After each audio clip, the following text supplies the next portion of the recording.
Olá, eu sou a Kátia Gomes, da CAED Assessoria Contábil, e esse é o terceiro vídeo sobre abertura de empresas. Eu já falei sobre planejamento e sobre tipos jurídicos. E agora, nesse vídeo, eu vou falar sobre regimes tributários, então fique ligado.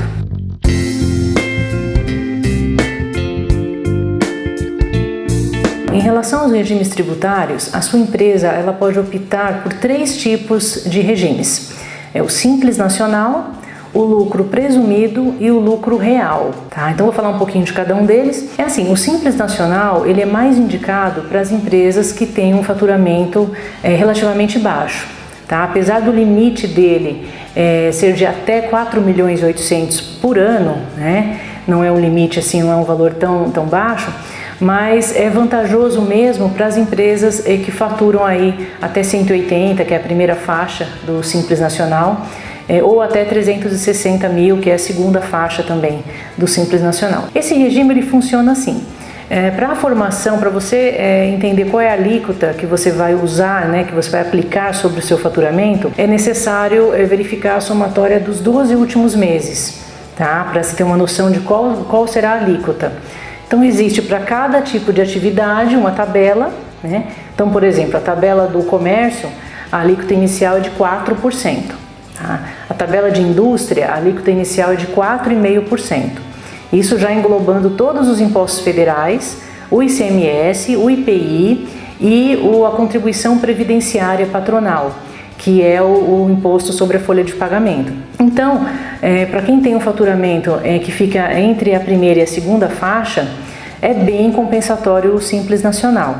Tá? Para quem já tem um faturamento aí maior que 360 mil, e aí já é necessário fazer alguns cálculos, porque o lucro presumido pode vir a ser mais interessante, tá, para a sua empresa. Então assim, o ideal é fazer um estudo tributário, tá? Mas se você tem certeza, não, esse primeiro ano eu vou faturar em média de 10 a 15 mil por mês, por exemplo, no caso de um profissional liberal que decidiu abrir a sua empresa, um arquiteto, um engenheiro, um representante comercial, né, vai faturar entre 10 e 15 mil, então o Simples Nacional é sem dúvida a melhor opção, tá? Agora, se é um comércio que já vai ter um faturamento aí de 100 mil, 200 mil por mês, então a alíquota do Simples ela vai subir muito.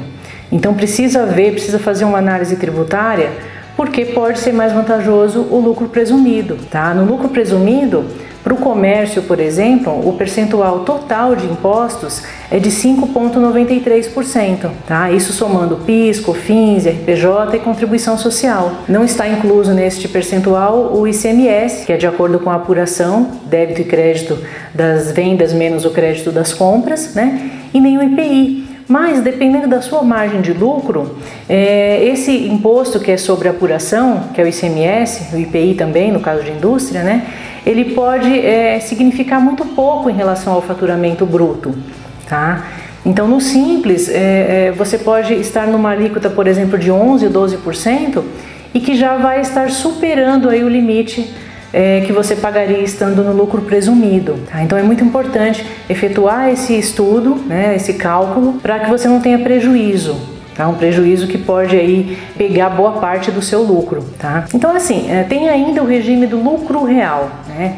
O lucro real, como o nome já diz, os impostos são calculados de acordo com o resultado, tá, da sua empresa. Então, se você tem um plano de negócios, tem já uma estimativa de custos, né, consegue fazer uma previsão, é interessante também colocar o lucro real como uma possibilidade, tá? Em geral, os escritórios, as empresas de assessoria contábil não usam esse regime para empresas que estão iniciando, tá? Mais pelo motivo de que não é possível ainda definir qual vai ser o percentual de lucro da empresa. Mas se você tem um plano de negócios bem efetivo, é bom considerar essa possibilidade também, tá? Por exemplo, uma empresa, uma clínica médica que está aí investindo para abrir várias filiais, por exemplo. Em geral, já se sabe que no primeiro ano não vai apurar lucro, porque é só investimento, então é só prejuízo, vamos dizer assim, né? Então, nesse caso, o lucro real pode ser muito mais interessante do que o simples e até mesmo do que o lucro presumido, tá? No lucro real, os percentuais são maiores, mas a vantagem é que é sobre o resultado e não sobre o faturamento bruto, como é o caso do lucro presumido e do simples, tá bom? Então procure aí uma boa assessoria contábil para que você não tenha prejuízo e para que você faça a melhor opção, tá bom? Se inscreve aí no nosso canal, tem muita informação para você. Obrigada!